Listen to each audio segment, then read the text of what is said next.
결실의 계절 10월 첫 주일입니다. 주님의 뜻으로 아름다운 이곳에 새 성전을 세우시고 우리를 인도하여 주셔서 하나님 감사합니다. 하나님의 사역에 사용하여 주심에 감사합니다. 긴 연휴 동안 성도들의 이동하는 곳마다 주님께서 인도하시고 지켜주심에 감사합니다. 또한 연휴 동안 목사님 인도하에 집사님들 다음 세대 아이들 필리핀 선교를 떠났습니다. 필리핀 선교를 통해 주님의 계획과 사랑과 감사를 알게 하시고 말씀을 세워지고 다음 세대가 이번 선교 통해 보고 느끼는 것들이 주님 나라를 위해 사용되길 기도합니다. 하나님 아버지, 먼 거리 이동할 때마다 순조롭게 이동하고 진행할 수 있도록 인도해 주시고 선교 마지막 날까지 건강하게 모든 일정을 마무리하고 귀국할 수 있도록 인도하여 주시옵소서. 한적인 날씨로 인해 열감기 비염으로 힘들어하는 성도들 많이 있습니다. 건강 지켜주시옵소서. 특히 장로님, 권사님, 어르신 집사님들 건강 지켜주시옵소서. 이 시간 희민을 위해 기도합니다. 수능 40일이 남았습니다. 하루하루 내리는 과정이 어렵고 힘듭니다. 수능 시험일까지 준비해야 하는 학업량이 벅찰 때가 있습니다. 희민의 감정으로 해결하기보다는 기도함으로 고난을 뛰어넘을 수 있는 힘을 기르게 하여 주시옵소서. 현재 정신적, 신체적 힘들이 미래에 더 큰 소망과 영광을 주기 위한 시간임을 깨닫게 하여 주시옵소서. 포기하고 싶은 것들을 내려놓고 싶을 때 많습니다. 하나님의 택하심의 은혜를 기억하게 하여 주시옵소서. 사람의 마음으로 잡을 수 없는 불안과 염려 주님께 맡깁니다. 이 시간 말씀 전하시는 사모님에게 하늘의 지혜를 주시옵소서. 귀한 말씀을 선포하게 하시고 축복하여 주시옵소서. 오늘도 드려지는 예배가 주님의 향한 사랑과 헌신이 주님 오시는 그날까지 변함없이 이루어질 수 있도록 인도하여 주시옵소서. 우리의 기도 가운데 함께 하시는 주님께 감사드리며 예수 그리스도의 이름으로 기도드립니다.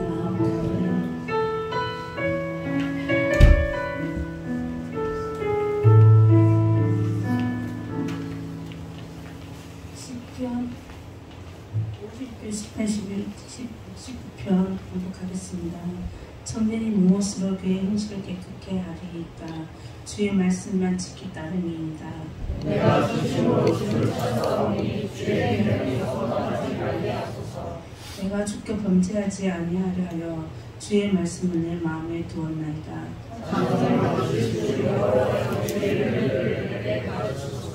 내가 주의 법도를 작은 소리로 들으며 주의 길에 주의하며 주의 의를 즐거워하며 주의 말씀을 잊지 아니하리이다. 주의 법이 나의 즐거움이 되지 아니하였다면 내가 내 고난 중에 멸망하였습니다. 내가 주의 법도를 영원히 잊지 아니하오니 주께서 이것들 때문에 나를 살게 하시니이다. 나는 주의 것이오니 나를 구원하소서. 내가 주의 법도들만 찾았나이다.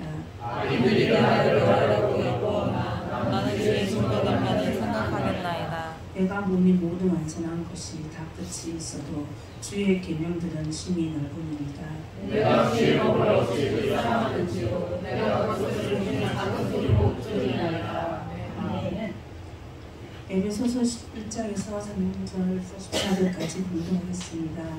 찬송하노다. 하느님 곧 우리 주 예수 그리스도의 아버지께서 그리스도 안에서 하늘에 속한 모든 신령한 복을 우리에게 주시되 곧 창세 전에 그리스도 안에 우리를 택하사 우리로 사랑 안에서 그 앞에 거룩하고 흠이 없게 하시려고 그 기쁘신 뜻대로 우리를 예정하사 예수 그리스도를 말미암아 자기의 아들들이 되게 하셨으니 이는 그가 사랑하시는 자 안에서 우리에게 거저 주시는 바 그의 은혜의 영광을 찬송하게 하라는 것이니라.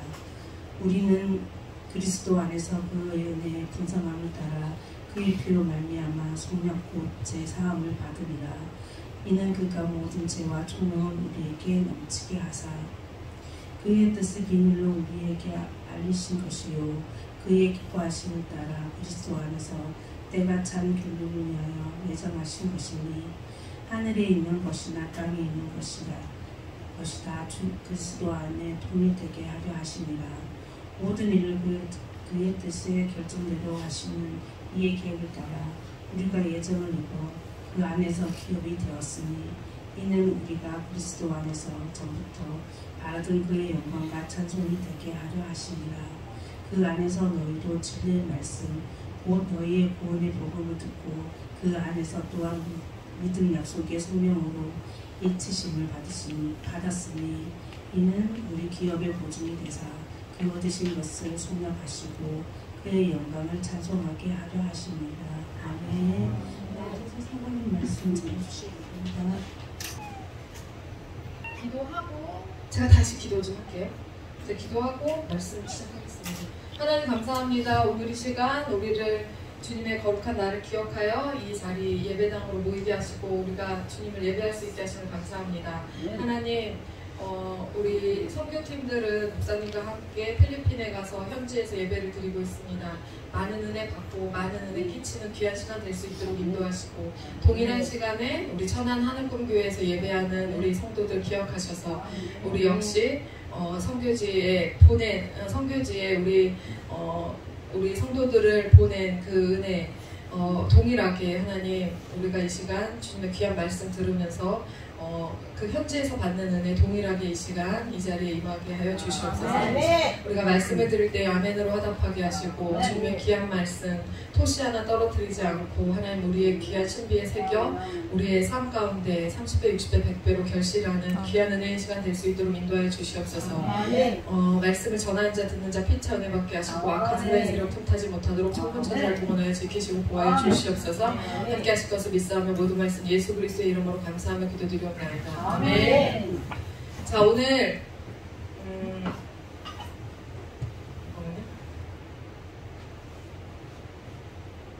그 11명이 우리가 성도가 많네요. 11명이 빠졌는데도 가득하네요. 이렇게 많은지 몰랐네요. 목사님이랑 저랑 이희민이랑 이경민 전도사 셋이서 시작을 했는데 이한비하고 많네요. 감사합니다. 그 선교지에서 얼마나 우리 애들이 인기가 있는지 어디다 내놔도 사실 우리 애들이 여기서만 욕먹지 밖에 나가서는 욕먹을 짓을 안 하잖아요. 왜 여기서 욕먹죠? 왜 밖에 나가서 욕을 안 먹죠? 여기서 욕을 먹었으니까 밖에 나가서 욕먹을 짓을 안 하잖아요. 그래서 목사님들이랑 선교사님이 선교팀들을 많이 볼 거 아니에요. 근데 이런 애들 처음 봤다면서 막내가 우리 저기가 갔잖아. 주한이도 갔잖아요. 근데도 불구하고 어린애가 따라가지 않은 것처럼 그렇게 성숙하게 애들이 다 잘 그렇게 하고 있어가지고 애들이 다 인기 폭발을 하고 너무너무 좋아하고 애들 자체도 너무 좋아해서 애들이 내년에 또 오자고 온대요. 저는 내년에 또 보낼 생각이 없었는데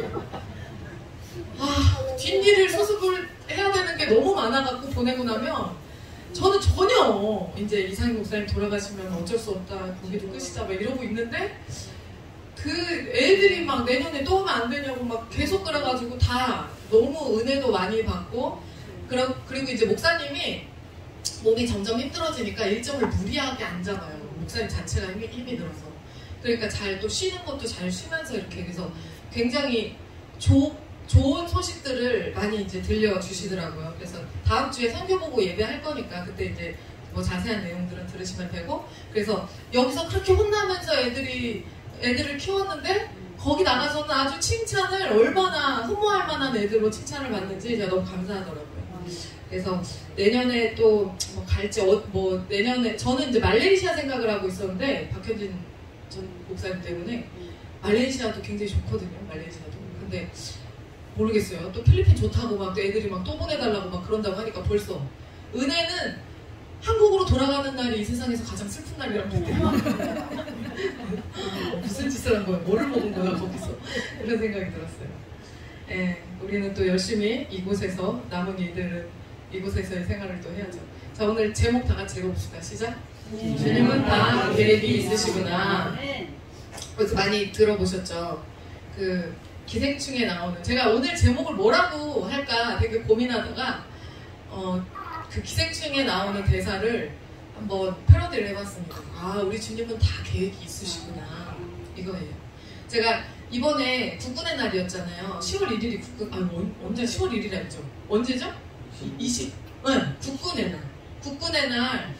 국군의 날 퍼레이드를 10년 만에 했대요. 그러니까 저는 국군의 날 퍼레이드를 할 때, 제가 박근혜 대통령 때 봤던 거는 기억이 나거든요. 왜냐면 내가 그때도 울었거든, 그걸 보면서. 이번에도 그걸 보면서 울었죠. 근데 왜 내가 문재인 대통령 때 못 봤지 생각해보니까 실제로 10년 만에 했대요, 이거를. 안 했던 거예요. 어쨌든 안 했대. 박근혜 대통령 때도 계속 한 게 아닌가 봐요. 그러고 나서 10년 만에 한 거래요, 이거를. 그래서 그걸 보면서 목사님이랑 둘이 앉아서 그걸 보면서 이제 막 둘이서 우는 거죠. 그걸 보면서. 왜 울까요? 어느 부분에서 울었을까요? 그 대통령이 그동안 수고한 사람들 중에 뭐 어쨌든 잘한 사람들 표창을 주는 거예요. 표창을 주는데 군인들이 걸을 때도 군인들은 이게 군기가 들어가 있으니까 다르잖아요. 이게 몸이 막 각 잡아가지고 딱딱딱딱 해갖고 올라와가지고 대통령이 그 표창을 딱 주면 거기에서 둘이 부대 깃발 하나 들고 그 다음에 그 사단장 올라와가지고 표창을 딱 주고 대통령 딱 가운데 쓰고 부대 깃발이랑 여기 이쪽에 그 뭐 사단장인가 누구 해가지고 하여간 딱 서서 사진을 세면서 딱 찍어요. 그 부분을 딱 거기서 한참 몇 명을 했거든요. 그 왕과 사진 찍는 명예를 누리는 거잖아요. 박근혜 대통령 때도 제가 그걸 보면서 참 너무 울었는데 우리나라에서 가장 권력 서열상으로 가장 높은 분이잖아요. 그 대통령과 사진을 찍는 저 영광이 어떤가 할까. 우리는 가늠도 못하고 상상도 못할 거 아니에요. 그래서 그 영광을 막 그 군인들의 눈빛이 막 살아가지고 막 이글이글 타는데 저 눈빛과 저 정신이 있으니까 저렇게 대통령 옆에 가서 사진을 찍는 저 명예를 누리지. 그걸 보면서 울면서 이제 어떤 생각을 했냐. 하나님은 우리에게 항상 뭐를 말씀하시냐면요. 야, 내가 나의 그 신적인 명예와 영광을 누릴 수 있도록 해줄게. 너가 신적 명예와 영광을 누리는 그 단계까지 좀 가자라고 말씀하시거든요. 하나님은 항상. 그러니까 여러분 보세요. 내가 그렇게 상을 줄 수 있는 사람이면 최대한 많은 사람을 상을 줄 수 있으면 좋지 않겠어요? 그러니까 우리 하나님도요.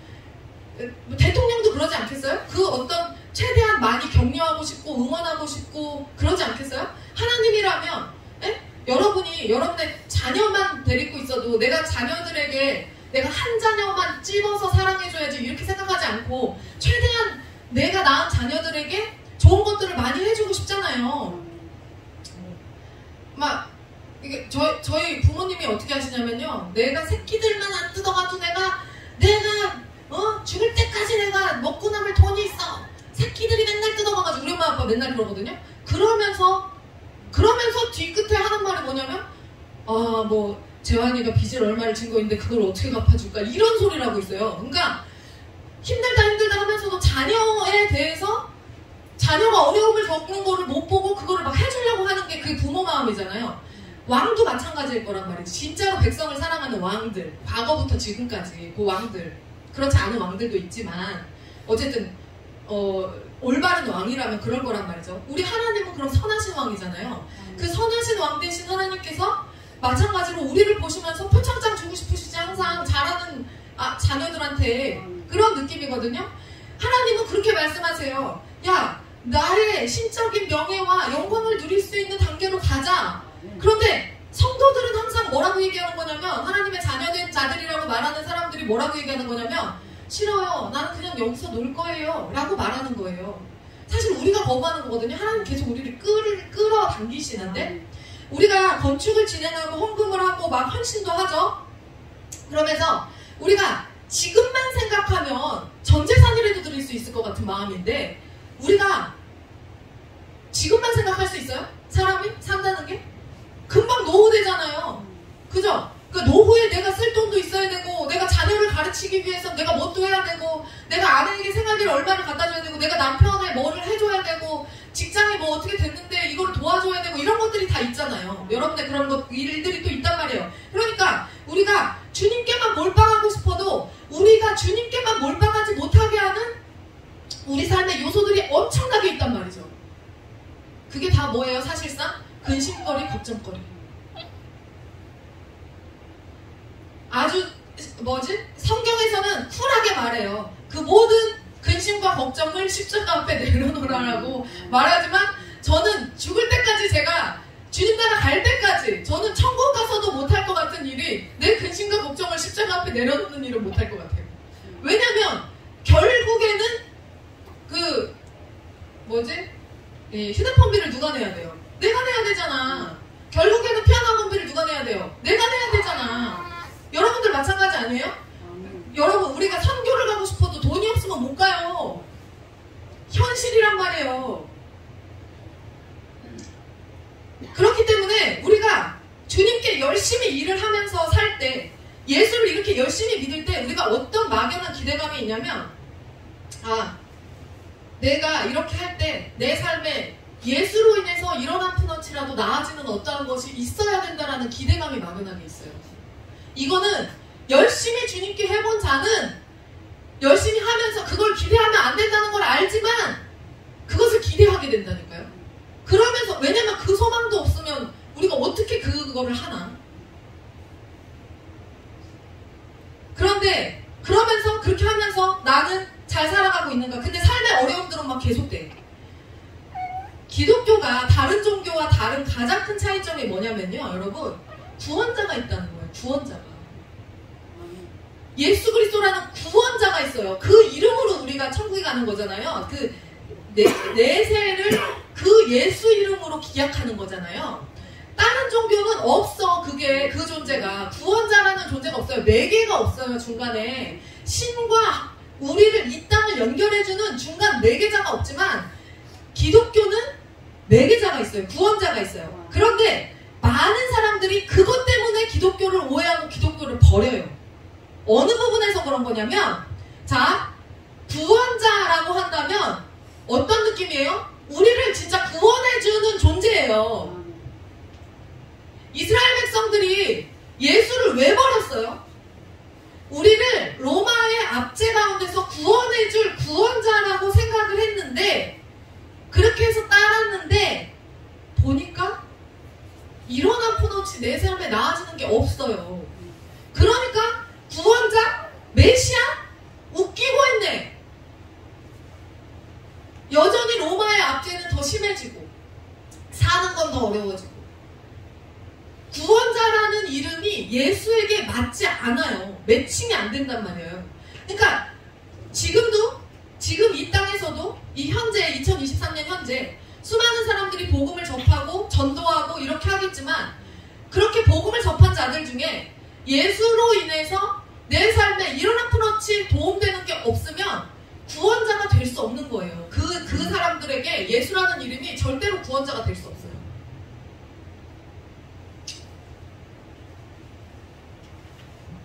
그래서 구원자라는 단어가 사실상 굉장히 힘이 되고 의지가 되는 단어인데, 구원자 예수 그리스도, 나를 어떤 음침한 그 흑암의 골짜기에서 구원해줄 그 메시아의 역할, 구원자의 역할을 예수님이 해줘야 되는데, 그런데 그게 안 돼. 예수님이 실질적으로 그 일들을 하지 않으시는 것 같아. 그래서 많은 기독교인들이 신앙생활을 하면서 어려움이 닥칠 때마다 무슨 생각을 해요? 우리가 주로 어려움이 닥칠 때 어떻게 반응해요? 여러분들이? 내가 여러분들이 어떻게 반응하는지, 저는 왜 반응을 나한테 주로 보이니까 나는 잘 알지. 여러분들이, 우리 교회 대부분의 성도들이 어떻게 반응하냐면, 내가 무슨 죄를 지었길래 이렇게 반응해요. 우리 교회에서 정말 용감하게 하나님 뭐예요? 이렇게 하는 사람 없어요. 일단 여러분의 삶에 어려움이 생겼다 그러면 대부분이, 사모님 제가 무슨 죄를 지었을까요? 제가 뭘 잘못했을까요? 라고 말한다고. 거의 이렇게 얘기해요. 아름답죠? 전 아름다워요.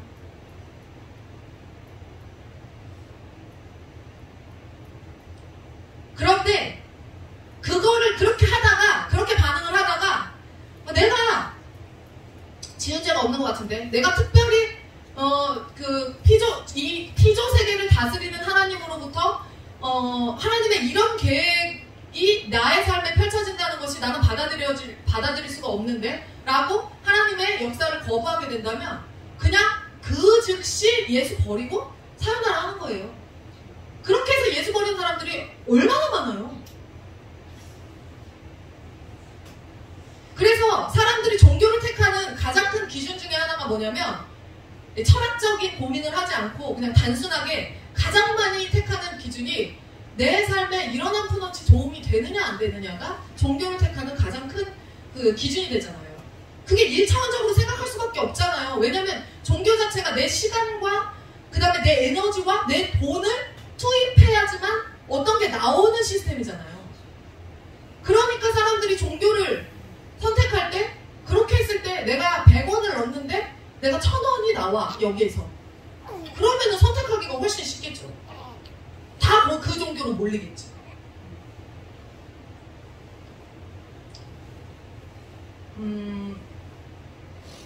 하나님의 구원과 영광과 존귀, 우리가 이야기하는 거룩, 이런 단어들이 여러분의 삶에 어떤 도움이 돼요? 어떤 영향력이 있어요?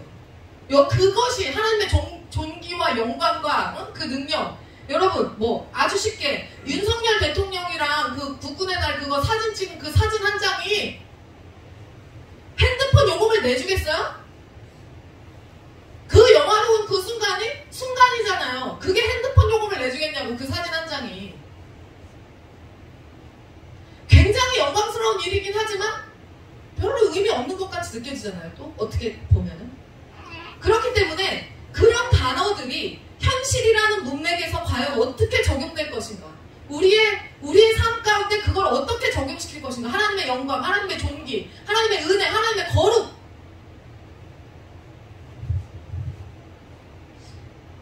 이것에 대해서 우리가 질문해 봐야 돼요. 오늘 이 시간에. 자, 타 종교와 다른 점을 또 하나를 얘기하면 기독교와 얼마나 큰 차이가 나냐면요. 그냥 아주 쉽게 그냥 불교를 봅시다. 불교에서 뭐 가장 큰 어떤 핵심적인 이슈, 뭐라고 해야지? 그 핵심적 진리 중에 하나가 공수래 공수거, 그죠? 무소유, 이런 개념이 있죠. 제가 매달 20일 전에 20일 전에는요, 그러니까 결제 20일을 기준으로 저는 뭐 1일부터 20일까지는 제가 결제해야 되는 금액이, 제가 돈을 내야 되는 금액들이 적게는 몇만 원에서 많게는 몇십만 원 단위의 소소한 금액들이에요. 20일까지는, 1일부터 20일까지는. 근데 20일부터 마지막 날까지 있잖아요. 30일이든 31일이든 그때까지는 제가 하루에 적게는 몇백에서, 그러니까 많게는 몇백에서 적게는 100만 원 조금 넘는 금액을 매일 결제해야 돼요. 매일. 20일 이후부터.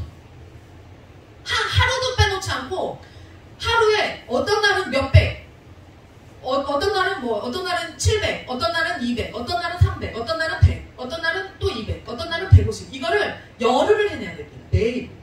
20일부터. 그 전에 1일부터 20일까지는 그냥 몇십, 몇만 원 이거를 계속 해야 되고. 그러면 너무 나가는 돈이 한 달 내내 너무 많으니까 나가는 돈이 어느 날은 통장에 잔고가 없어갖고 연체를 하는 일도 생기더라고요. 제가. 그래서 다 적어놨어. 한 2달 전부터 몇 날 며칠에 자동이체로 나가는 것까지 얼마가 뭐를 제가 내야 되는지를 다 적어놨어요. 그걸 내야 되니까. 그러면 그 돈을 내기 위해서 20일이 될 때까지 저는 똥줄이 탑니다. 전 똥줄이 타요. 그거를 해내야 되니까. 내가 이번 달엔 이걸 다 결제할 수 있을까? 그리고 부모들이 적당한 시기에 결제를 해줘야 그 돈이 들어오는 걸로 이거를 결제할 수 있는데, 내가 부모들이 안 해주면 부모들한테 돈 빨리 내라고도 안 하거든요. 저는 못해요. 그게 좀 어려워요. 조금 치사스럽잖아. 며칠 늦었다고 그거 빨리 하라고 하는 게. 한 2주, 3주 이렇게 늦으면은 제가 연락을 하지만, 한 달 지나고 이러면 연락을 하지만 그 전에 며칠 늦은 거 가지고는 연락을 안 합니다. 그래서 똥줄이 막 타요. 돈의 스트레스를 그 엄청나게 피가 마르는 스트레스를 받으면서 결제를 해내고 나면은 드는 생각이 내가 돈을 벌려고 사업을 하는 건지 남 돈을 주기 위해서 사업을 하는 건지 모르겠다는 생각이 들 때가 되게 많아요. 그러고 나서 줄 거 다 주고 나서 통장에 어쩔 때는 10만원, 어쩔 때는 5천원 이렇게 남아있거든요. 그러면 헛헛하고 이게 뭐지? 이런 생각이 들어요. 들지 않겠어요? 그 돈이 다 내 돈이 아니잖아, 들어오는 돈이. 그러면 공수래 공수어란 말이 진리다. 무소유가 진리네. 이 생각을 합니다, 제가. 그 불교의 그 가르침이 진리다. 내가 이 사업을 안 하면 이렇게 결제해야 될 일도 없고 속을 이렇게 썩을 일이 없겠지. 돈 스트레스를 이렇게 안 받겠지. 어차피 빈손으로 왔다 빈손으로 가야 되는 건데 내가 뭐 이러고 있냐? 그리고 내가 소유한 게 없으면, 학원을 소유하지 않고 공부방을 소유하지 않았으면 이 돈을 이렇게 결제해야 될 일이 없는데 스트레스 안 받는데, 그러면 여러분 사업하는 사람만 이런 스트레스를 받겠어요? 규모가 조금 다르긴 하겠지만 여러분들도 직장생활하면서 비슷한 종류의 스트레스를 많이 받을 겁니다. 뭐를 해내야 되고, 윗사람이 뭐를 시키면 그거를 맞춰야 되고, 완료해야 되고, 완수해야 되고, 클라이언트한테 이거 비를 맞춰야 되고, 기를 맞춰야 되고, 다 비슷한 그 고충들이 있을 거예요. 무소유하면 편하겠네, 여러분들. 그 중들의 결론이 뭐예요? 온갖 번뇌를 가져다주는 속세를 떠나서 오죽하면 머리까지 깎잖아요. 다 버리고 싶어서 오죽하면 머리까지 깎잖아요. 나 이거 번뇌야. 이거 번뇌 아니에요? 이거 머리 좀 길렀잖아요. 자기 전에 머리 기르면요, 여러분, 베개도 비기 힘들어요. 머리 기르신 분들 아시죠? 베개 빌 때 이 머리카락 이거 막 이렇게 여기가 조금 올라오고 이렇게 올라오고 막 굴곡이 있잖아. 베개를 베면은 이게 머리가 누르니까. 그래서 머리를 또 이렇게 막 풀러가지고 이렇게 하고,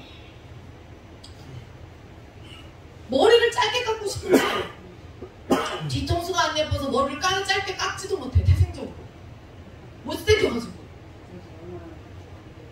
그래서 이거 번뇌예요. 이 머리카락도 번뇌라고.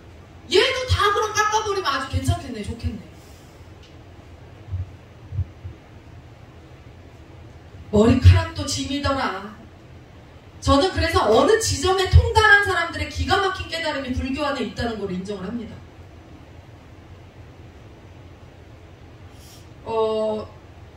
공술의 공수거를 인정하는 순간 모든 집착이 사라지지 않겠어요? 어차피 다 놓고 갈 거. 아내도 버리고 남편도 버리고 자식 새끼 진작에 갖다 버리고. 다 얼마나 좋아요? 공술의 공수가 얼마나 좋아요? 요즘에 죽도록 충성하다가 진짜 죽어가고 있는 이상희 목사님을 보면서 그 목사님은 무엇 때문에 그렇게 건축을 3번이나 했어야 했는가?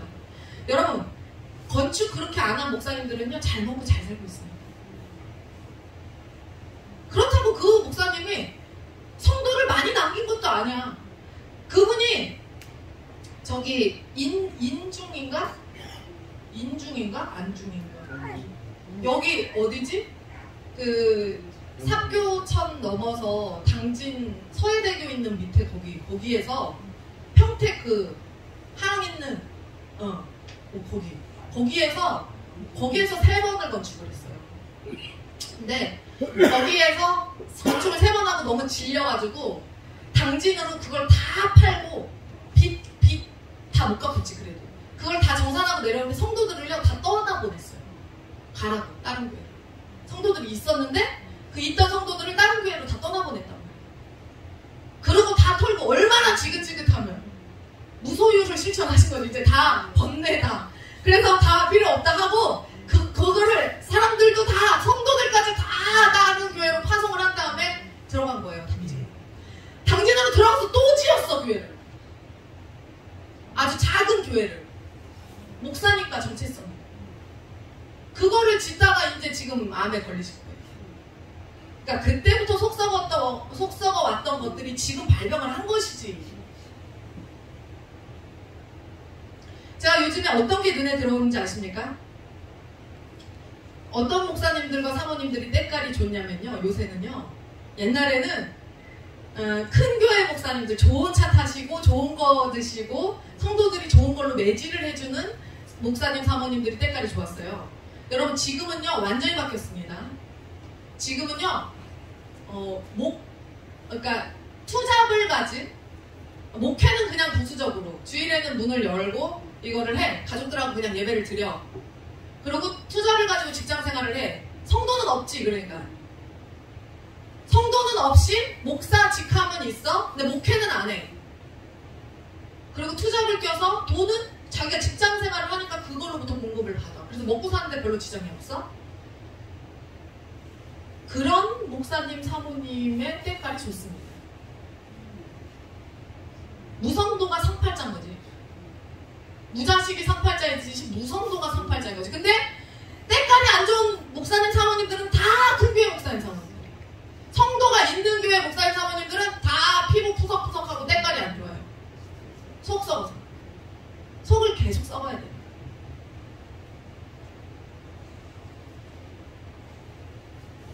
그래서 제 지인 사모님은 성도는 없는데 투잡으로 돈을 많이 벌거든요. 그러면서 하는 말이 우리 성도들은 속을 안 썩인데 성도가 없으니까 속을 썩일 성도가 없는 거예요. 말을 똑바로 해야지. 하나도 부럽지 않습니다, 저는. 그런데 그냥 원리를 제가 설명하는 거예요. 여러분, 기독교는 간단해요. 어떻게 돌아가는 거냐면요, 하나님이 하자는 대로 하는 겁니다. 기독교는요, 그냥 간단한 진리예요. 현실이라는 문맥에서 하나님의 구원과 복을 이루겠다는 것이 기독교예요.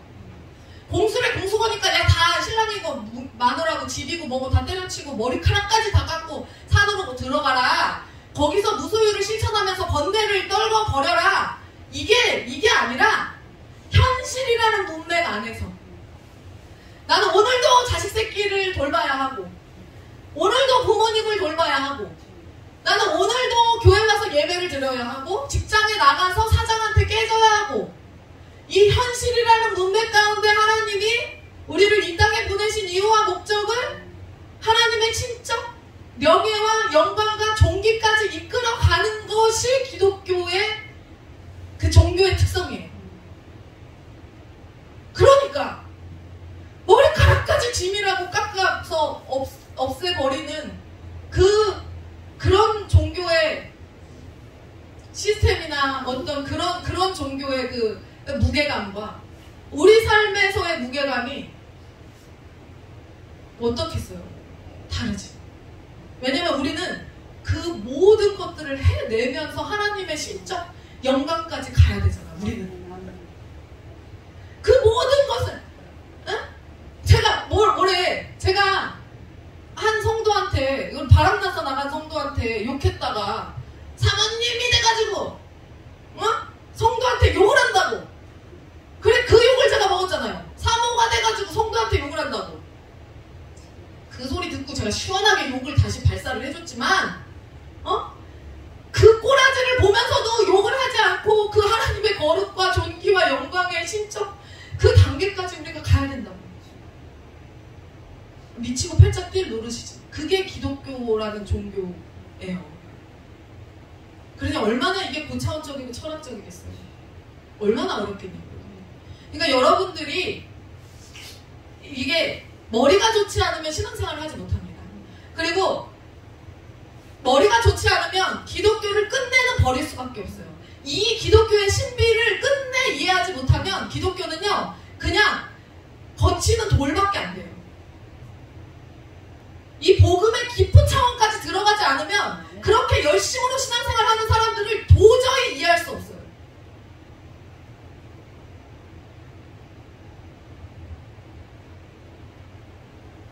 그래서 현실이라는 문맥에서 하나님의 구원과 복을 이루겠다는 그 말씀의 가장 큰 증거가 뭐냐면 바로 예수님의 성육신이에요.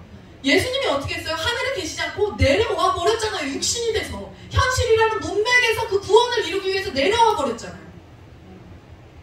근데 부처는 절에 가야 만날 수 있잖아요. 그죠? 그리고 내가 부처가 되는 거고, 우리는 우리의 약함을 그냥 인정하는 거고, 하나님의 그 능력을 의지하는 거고, 하나님이 구원을 이루시기 위해서 초월자이신 하나님이 자연에 내려 들어온 거예요. 종교는, 근데 사람들은 현실에서 초월하는 것이 종교라고 생각해. 그렇지만 기독교는 정반대예요. 초월자가 현실로 들어오는 게 기독교예요. 말씀이 내 삶에 들어오는 게 기독교예요. 말씀이 내 삶에 들어와서 그 말씀이 나를 이끌고 가는 게 기독교의 원리예요.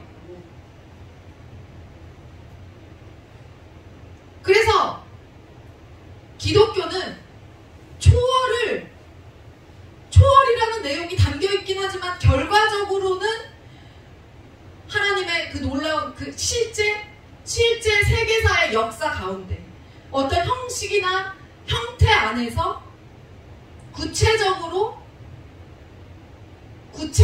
만들어지는 것, 사람들의 역사를 통해서 구체적으로 만들어지는 종교가 바로 기독교라고 해요. 그러면 우리가 그렇게 엄청난 예수 그리스도 하나님을 믿고 나면 우리 삶이 좀 어떻게 해요? 그 아주 기쁘고 행복하고 그 성령 충만할 때 그 아주 판타스틱한 삶이 펼쳐져야 될 것 같고 그럴 거라는 기대감을 가지고 우리가 종교 생활을 시작한다. 기독교의 이 신앙생활을 시작한단 말이에요. 나의 사업이 조금이라도 더 나아질 것 같고 나의 가정생활이 조금이라도 더 나아질 것 같고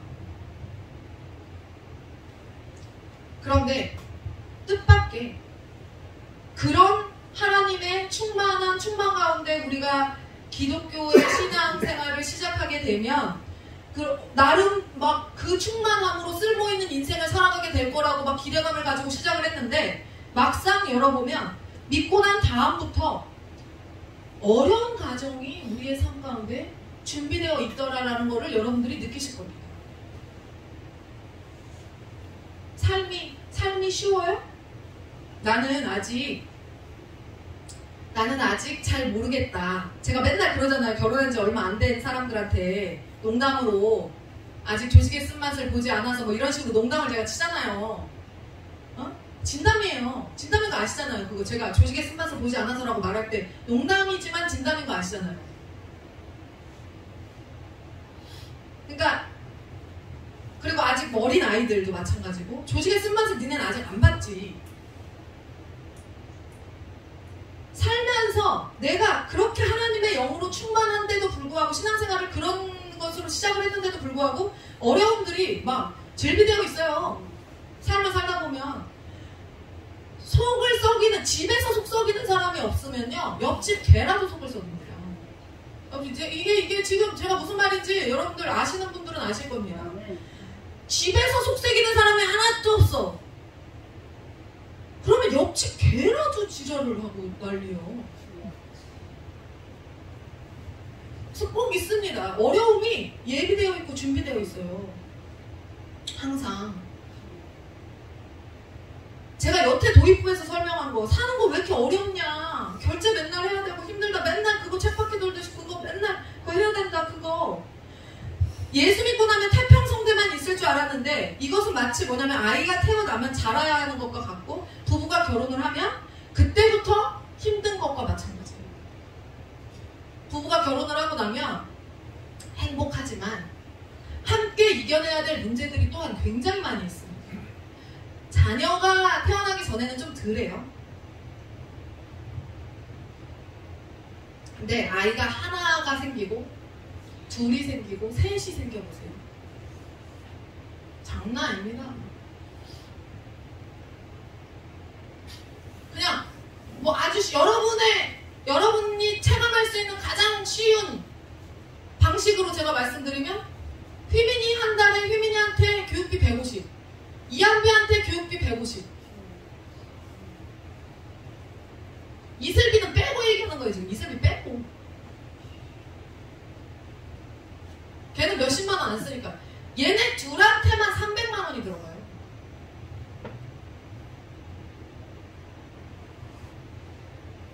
그리고 용돈 빼고. 그러면 그냥 여러분들이 그러면 막 하나 나서 키우면 우리 기준으로 하면 하나 나서 키우면 150만 들어가면 되겠네. 그치? 근데 저는 셋을 낳잖아요. 둘한테 들어가는 것만 300이야. 그럼 이슬비는 뭐 수십만 원. 이슬비가 피아노랑 뭐 바이올린 뭐 2번씩 뭐 어쩌고 하면은 걔도 한 50. 그러면 350만 원씩 들어가요. 그럼 애가 없으면 그 돈 안 들어갈 거 아니야. 내가 얘네를 안 낳았으면 그 돈이 안 들어가겠네? 그죠? 그럼 안 낳았으면 더 좋고, 결혼을 안 했으면 더 좋고, 결혼 안 하면 또 결혼 안 한 데는 또 스트레스를 받죠? 그러면은 결혼을 할 나이가 안 됐으면 더 좋겠네? 결혼을 할 나이가 안 되면 뭐야? 얘네들 나이 때잖아? 얘네들 나이 때는 또 공부를 해야 되겠네? 그건 또 싫으네? 그럼 또 밑으로 내려가 볼까? 유치원 다닐까요? 유치원 다닐 때는 어때요? 유치원 그렇게 가기 싫은데 유치원 가라고 엄마 아빠 난리치잖아요. 아, 그것도 좀 골치 아픈데? 엄마 뱃속에 있을 때가 제일 좋네, 그러면? 근데 엄마 뱃속에서 곧 태어나야 되잖아, 또. 그럼 안 생겼으면 더 좋겠네? 이렇게 가는 거예요. 이렇게 된다고. 그러니까 결론은 삶의 어려움을 빼고는 삶을 얘기할 수가 없어요. 받아들여야지, 우리가. 그 어려움을 그냥 받아들여. 어쩔 수 없어. 우리 어르신들한테도 그 엄청난 세월을 겪어오신 어르신들한테도 여쭤보세요. 어려움이 닥칠 때 그걸 피할 수 있는 뭐 뾰족한 수가 있나? 어? 없어요. 안 생겼으면 좋겠네. 그럼 안 생겼으면 이제 아담과 하와까지 가서 하나님은 왜 인간을 만드셨습니까까지 가는 거야. 결국에.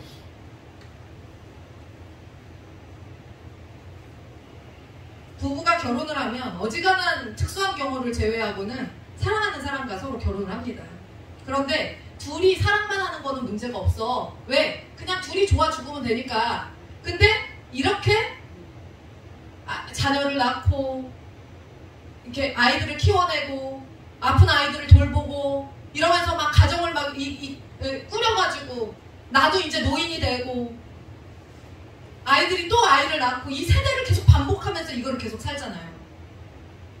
선호하는 취향도 다르고 박자도 다르고 그런 부부 생활에 엄청난 어려움. 그런데 그 어려움들을 다 감수하고 포용하고 넘어서는 것, 둘이 한 마음으로. 그게 하나님께서 부부를 향해서 그 다음에 결혼을 향해서 하나님이 요구하시는 게 바로 그거거든요. 그 어려움들을 둘이서 견뎌내라, 이겨내라, 자녀를 사랑으로 길러내라. 그 어려움이 있다. 결혼을 할 때 결혼식 하는 날이 제일 좋지 뭐. 그 이후로는 고의 시작이란 말이에요. 명절 때마다 싸운다는 집들이 있어요. 명절 때마다. 우리는 시댁에 갈 때마다 싸워요. 남편이 시댁에 갈 때마다 막 강승을 해가지고 남편이 시댁만 가면은 그렇게 마누라를 괴롭히는 집들이 있어요. 그게 남자들은 그걸 모릅니다. 근데 남자들이 뭐가 있냐면요. 자기 엄마나 아버지 앞에 가면요. 자기가 굉장히 커져. 어깨가 굉장히 넓어져. 홈그라운드에 맞다 이거지. 그래서 아내한테 평소에 하던 것보다 말을 좀 차갑게 한다든지 말을 좀 막 한다든지. 왜냐면 엄마 아빠가 자기 뒷배에 있잖아. 그러니까 그런 집들이 있어요. 그게 이제 나중에 결혼 생활을 오래 하면 그런 게 다 없어지는데 그런 게 좀 있거든요. 결혼하자마자 이제 첫 명절 오자마자 고의 시작이 되는 거예요. 이제 그런 사람들은. 그런데 이렇게 하나님께서 이 부부에게 결혼을 바라보시면서 하나님이 먹으신 마음, 그렇게 해줬으면 하는 마음, 그 모든 어려움들을 극복하고 이겨내서 포용해서 다음 단계로 넘어갔으면 하는 그 마음. 그러므로 사람이 부모를 떠나 그의 아내와 합하여 그 둘이 한 육체가 될지니. 이 말씀이 있잖아요. 이 비밀이 크도다. 근데 이 비밀이 뭐래요? 나는 그리스도와 교회에 대하여 말하는 거예요. 부부가 경험하는 이 일이 결국에 그리스도와 교회가 경험하는 일이라는 거예요. 여러분들이 가정에서 닥치는 어려움, 힘든 거, 우리가 그리스도와 교회와 함께 있지만 교회도 어려움이 있어요, 없어요? 있어요. 그런데 이겨내야 되는 거지. 결국에 한 육체가 돼서. 자, 보세요. 그래서 우리가 현실에서 겪는 저와 여러분이 미치고 팔짝 뛸 것 같은 퀘스천이 100개씩 뜨는 그 일들, 도대체 왜 이런 일들이 나에게 일어나는 거야? 라는 생각이 드는 그런 일들, 그것은 결국엔 하나님이 우리를 만들어 가시는 과정이라는 거예요. 그 과정들을 통해서만 우리가 완성되어진다는 거예요. 만들어 가진다는 거예요. 여러분, 유다미가 태어났습니다. 젖만 먹이고 쟤한테 아무런 어려움이 없다고 생각해보세요. 우리가 젖 좀 먹여줘. 하지만 쟤한테 아무런 어려움이 없다고 생각해보세요. 가정을 해봅시다. 어떤 아이가 태어났는데 얘는 아무런 어려움이 없어. 그럼 어떻게 클 것 같아요? 애가 엄청나게 좋은 아이로 능력 있는 아이로 잘 클까요? 어떨 것 같아요?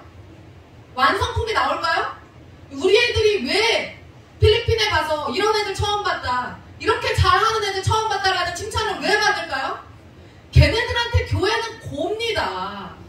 쓸고, 제가 지난주에 설사병이나 갖고 토요일에 교회를 못 왔는데 그날 시훈이와 다운이가 얼마나 여기서 행복하게 뛰어놀고 소리를 질러가면서 활개를 치고 다녔는지,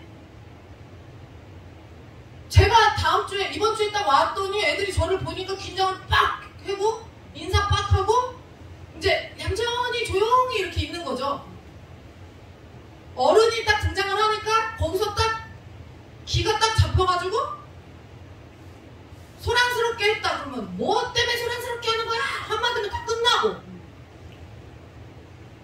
싹 다 나가 그럼 싹 다 나가고, 밥 먹게 들어오면 밥 먹게 싹 들어오고.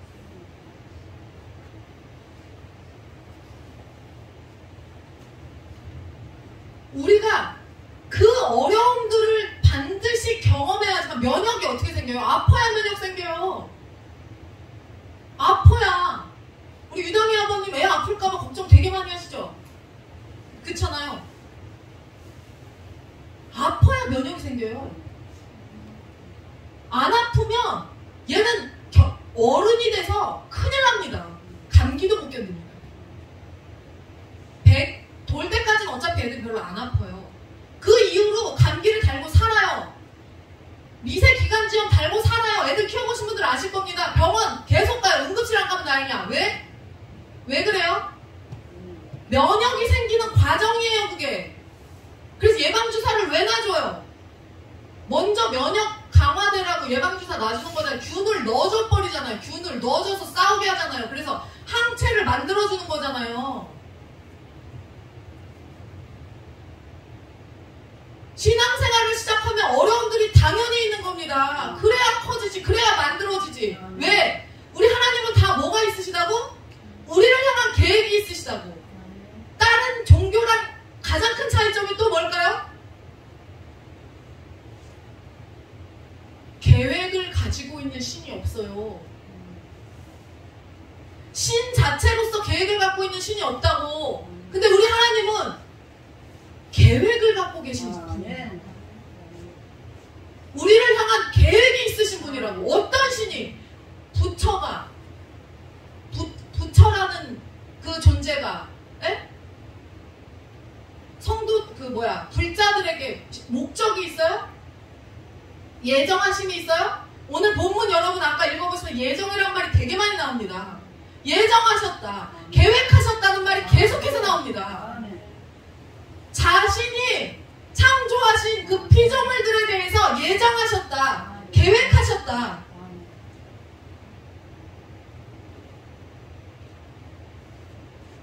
누가 특별히 잘못한 것 같지도 않은데, 우리가 잘못해서 겪는 어려움들도 있지만 그렇지 않은 경우, 뭐 우리 건축하는 과정에서 뭘 잘못했어요? 김건수 사장님한테 우리가?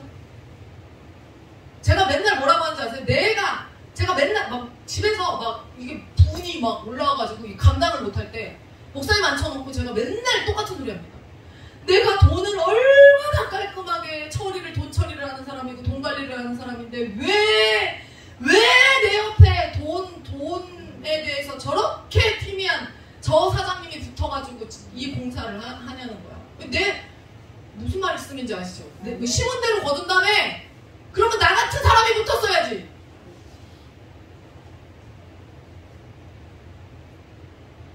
이거를 얼마나 속을 썩어가면서 내가 왜 이 속을 썩어야 돼?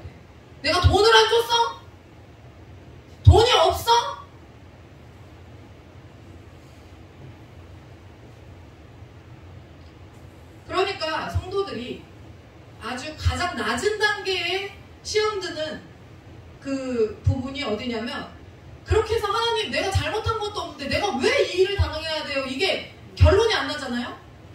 그러니까 우리가 면역을 키워야 돼서 이 일들을 겪어야 되는 건데 그게 결론이 안 나잖아요. 이걸 하나님한테 던지는 게 익숙해지잖아요. 그러면 제일 먼저 하는 게 뭐야? 내가 하나님한테 했던 가장 최소한의 것들 먼저 빠져버리는 거예요. 뭐 예를 들면 가장 가벼운 게 뭐 있을까? 우리 교회에서 뭐 성경 통독을 안 해버려. 하기 싫어. 시험 들면 또 뭐 있어? 주중 예배 빠져. 주일 예배 빠져. 아니면 일부러 늦어. 하는 거지. 시험 들면. 가장 쉽게 우리가 하나님께 저항할 수 있는 방법이 그런 거 아니에요? 헌금을 안 해. 뭐 이런 거 아니에요? 겨우 우리가 할 수 있는 게? 하나님께 삐친 티를 이런 식으로 꼭 낸단 말이에요. 그런데 기독교 신앙은 미안하지만 우리가 얘기하는 예수 이름으로 구원받고 천국 간다는 각오와 확신에 그치지 않고 예수를 믿은 그 이후에 이 긴 면역 강화의 시간이 있단 말이에요. 훈련과 연단의 시간이 반드시 있단 말이에요. 기독교의 신앙은 그래요. 기독교의 복음은 그래요. 다시 말하지만 그것이 우리를 자라나게 만드시는 하나님의 방법이기 때문에 하나님은 그걸 선택하시는 거예요. 그래서 어려움을 계속 허락하시는 거예요.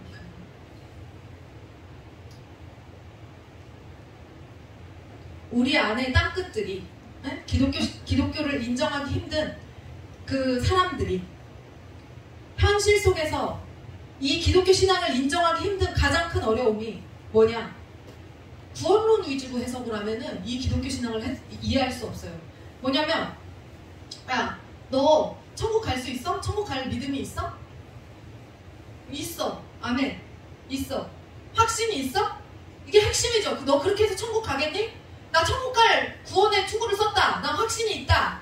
이게 핵심이긴 해요. 핵심이긴 질문이긴 해요. 너 천국 갈 수 있겠어? 아멘. 갈 수 있습니다. 이거. 그런데 여기에서 딱 막히면요. 이거는요. 초창기 때나 예수 믿은 지 얼마 안 되는 사람들한테나 써먹는 질문이에요. 너 구원받을 자신 있어? 너 오늘 죽어도 천국 갈 수 있어? 실존적 질문. 기독교의 그 실존적 질문을 집어던지는 그 신앙. 에? 그거는 그냥 초기 성도들한테 던질 수 있는 질문이에요. 그러면 우리는 나 천국 갈 수 있어요. 거기서 대답이 끝나면 안 돼. 그게 끝이 아니야. 그 실존적인 질문에 대한 대답, 아멘, 갈 수 있습니다. 끝? 아니, 그 다음이 시작이란 말이에요. 그 다음이. 근데 사람들이 천국 갈 수 있으면 안심해. 거기서 끝나. 막 살아. 그리고 막 시험 들 일이 생기면, 힘들면 막 하나님 원망해.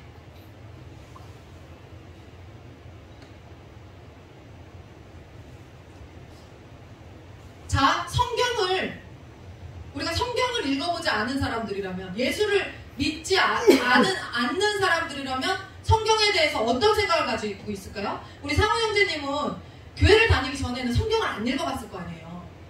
본 적이 없잖아요. 그럼 그 전에 성경에 어떤 말들이 쓰여져 있을 거라고 생각해본 적 있어요? 어떤 말들이 쓰여 있을 것 같았어요?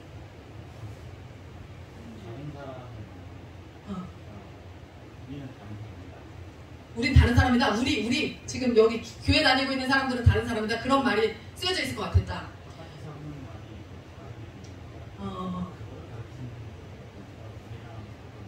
다른. 그쵸. 그렇게 생각을 할 수 있죠. 그쵸. 그리고 또 사람들이 성경에 대해서 오해를 하는 게 뭐냐면, 어떤 잠언과 같은 그냥 좋은 구절 말들만 이렇게 나열되어 있을 것이다 라고 오해를 할 수 있어요. 좋은 말들이 잠언이나 전도서 같은 그런, 불경이 그렇잖아요. 불경 들어보면은 좋은 말 되게 많이 나와요, 거기에. 그래서 그렇게 어떤 경전으로서 그렇게 나와 있을 거라고 생각을 하는데, 막상 성경을 읽어보면 여러분, 구약은 전체가 다 뭐예요? 거의 역사서예요. 역사. 현실에서 하나님의 구원을 어떻게 풀어가시는가, 실제 히스토리란 말이에요. 역사서란 말이에요. 이스라엘 백성들과 전 세계를 하나님이 어떻게 다뤄오셨는가, 세계사예요. 구약이.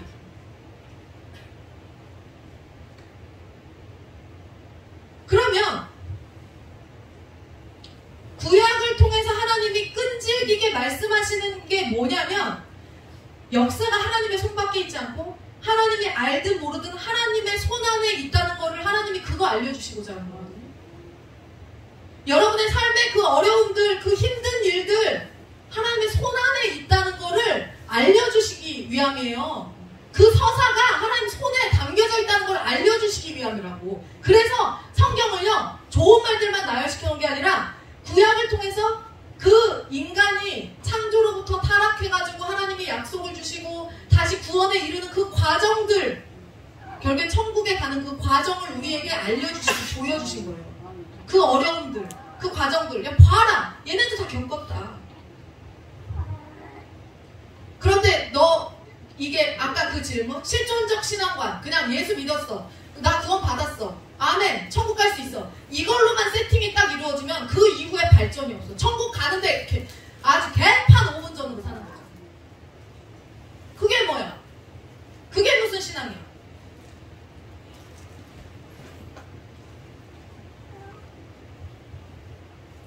그래서 구원받아서 천국 갈 수 있어? 그 문제에 대한 답만 들고 있으면 실존적 문제들을 해결을 못해요.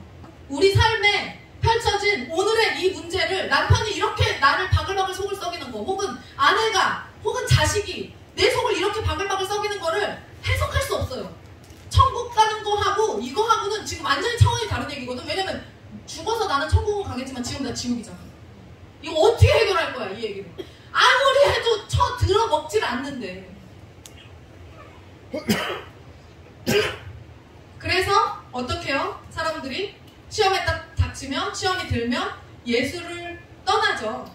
주님이 우리를 배신하셨다고 오해합니다. 구원자는커녕 한없이 무능하신 창조주라고 불리는 무능한 신을 잠시 숭배하다가 돌아서고 말게 되는 불상사가 굉장히 수많은 사람들에게 있다는 거예요. 종교가 성립이 되려면 반드시 필요한 게 뭐냐면요, 신이 있어야 돼요. 그리고 그것을 믿는 신자가 있어야 돼요. 그런데 보통 인간들이 가지는 종교성이라는 게 뭐냐면요, 내가 신을 항복시켜서 보상을 받겠다는 신념이 되게 강해요. 우리는 안 그런가? 잘 생각해보세요. 내가 신을 항복시켜서, 내가 믿는 신을 항복시켜서 내가 보상을 받겠다. 근데 그 보상의 기준, 내가 그것을 그 신에게 요구할 수 있는 기준이 뭐야? 치성. 내가 정말 최선을 다해서 주님을 섬겨. 치성, 정성. 이 정도 했으면 하나님 이 정도는 해주셔야지. 이거 치성, 정성.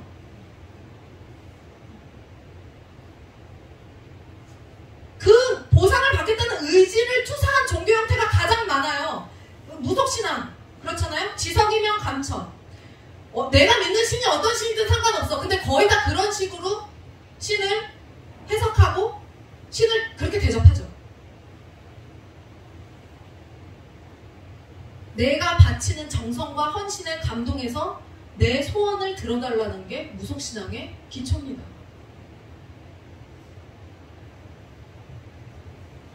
그리고 기독교를 제외한 모든 종교의 신들은 또 최소한의 도덕성과 권력을 가지고 있어요. 도덕성은 그냥 인간의 기본적인 그 양심의 가치고, 그 다음에 권력은 권력이 없는 신을 누가 믿어요? 힘이 없는 신을 누가 믿어요? 그러니까 힘도 부여해요. 믿는 자가 부여한다. 그 신에게.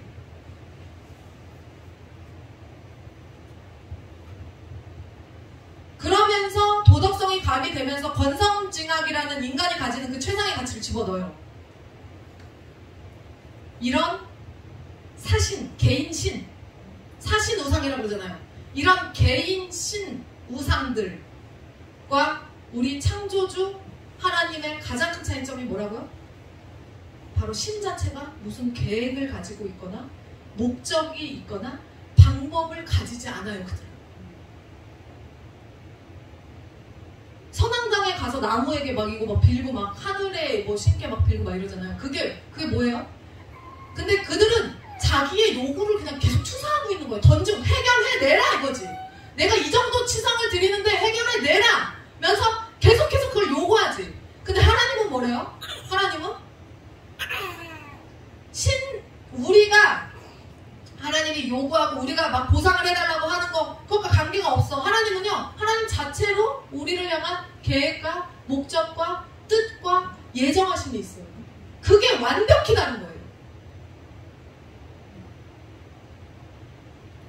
그래서 신자가 신에게 요구를 하고 그 요구를 받아들여주면 보상을 하겠다, 그거를 요구를 들어주면서 보상을 하겠다는 거래가 성립이 되면, 그래서 내 그 사업에 내 직장에 실제로 어떤 좋은 일이 생겼어. 그럼 들어준 거잖아, 신이. 그러면 이제 내가 그 다음에 더한 치성을 드리겠죠.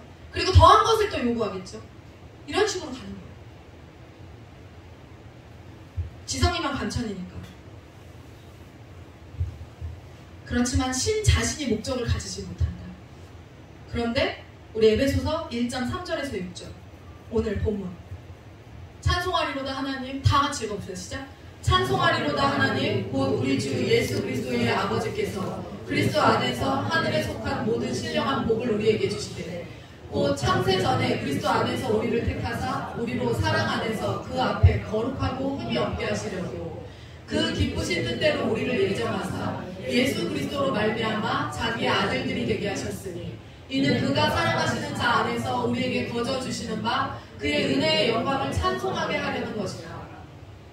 뭐래요? 하나님의 영광을 찬송하게 하는, 우리 자체가 찬송이 되게 하시는, 그게 하나님의 목적이에요. 우리가 찬송하는 자가 되는 게 아니라 우리 자체로 찬송이 되게 하는, 우리 자체로 찬송이 되게 하기 위해서 하나님이 우리를 그렇게 예정하셨다는 거예요.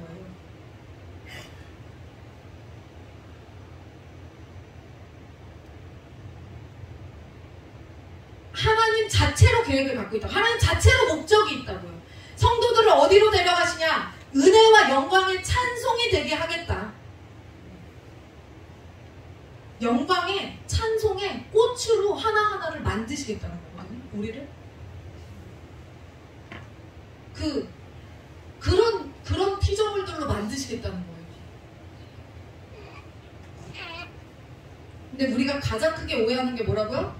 지난주 금요일에도 말씀드렸지만 하나님이 지으신 그 주님의 높고 위대하신 세계에 우리가 편입되어서 살아가야 되는데 우리 세계에 하나님을 끌어들여서 우리 세계에 하나님한테 일을 주고 일을 시켜놓고 왜 하나님 일을 왜 내 뜻대로 안 하냐, 왜 내 생각대로 안 하냐 하나님을 타박하죠. 그리고 직원으로서 하나님을 참 다루기가 어려워요. 그러니까 왜냐면 내 마음대로 안 되거든 하나님. 그러니까 하나님을 갖다 버려버리는 거예요.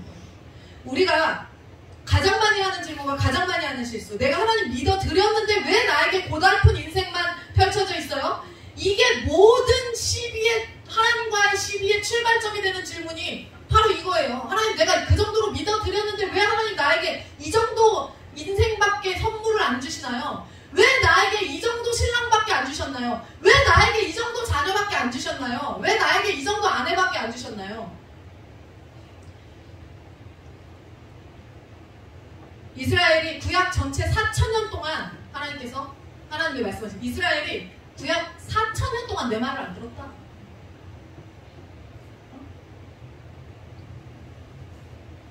그러면서 나는 그들을 혹독하게 훈련했고 정신 차리게 했다. 나는 포기하지 않는다.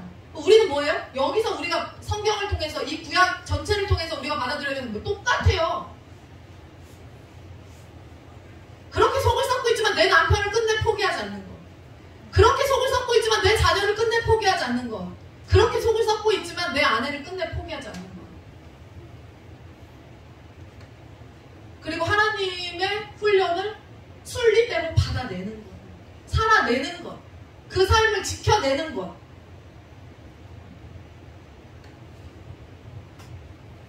이게 하나님이 이스라엘 백성들을 지켜내셨듯이 끝내, 하나님이 우리를 끝내 지켜내고 계시듯이 그 마음 알라고. 기독교의 신앙은요, 하나님의 마음을 끝내 아는 거예요. 그래서 그 마음대로, 그 하나님의 마음대로 우리가 살아가 드리는 거, 살아가게 되는 거. 근데 우리는 맨날 하나님 왜 이 정도밖에 안 돼요라고 하면서 막 하나님한테 시비를 턴단 말이죠.